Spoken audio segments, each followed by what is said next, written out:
నేను మీ Sunil రాగనపల film actor. So రీసెంట్గా జగనన్న గారి మీద తీసిన వీడియోస్ బాగా వైరల్ అయ్యాయి. సో నేను ఇంత సమాజానికి బాగా పరిచయం అవడానికి కారణం జగనన్న వీడియోస్ చేయడం. నేను జగనన్న స్కిట్లకి రైటర్ని కాదు, డైరెక్టర్ని కాదు. నిన్న మేము చేసిన వీడియోస్లో మేడం గారి, మన జగనన్న గారి సతీమణి భారతమ్మ గారి ఫోటో వేయడం నాకు ఎటువంటి సంబంధం లేదు. ఎందుకంటే ఈ రైటింగ్ కానీ, డైరెక్షన్ కానీ, ఈ ప్రొడక్షన్స్ కానీ, ఈ మార్ఫింగ్ వీడియో, ఈ ఫోటో ఒకటి వేయడం కానీ, ఇలాంటివన్నీ కూడా నాకు ఎటువంటి సంబంధం లేదు. నేను ఓన్లీ ఒక ఆర్టిస్ట్గా నాకు వచ్చిన అవకాశాన్ని పనిచేశాను.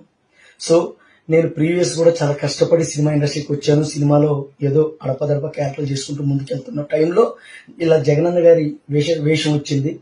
ఆ క్యారెక్టర్ని చేశాను. సో అది తప్ప నాకు వేరే జగనన్న మీద కానీ, జగనన్న కుటుంబం మీద కానీ ఎటువంటి అలిగేషన్స్ లేవు. నేను ఒక చిన్న ఆర్టిస్ట్. నేను అది చేసిన దానికి కూడా నా తరపు నుంచి నేను క్షమించమని కోరుకుంటున్నా జగనన్న. I'm sorry. సో ఇంకోటి రిపీట్ కాకుండా చూసుకుంటాను ఇలాంటివి. పోతారు, మొత్తం పోతారు.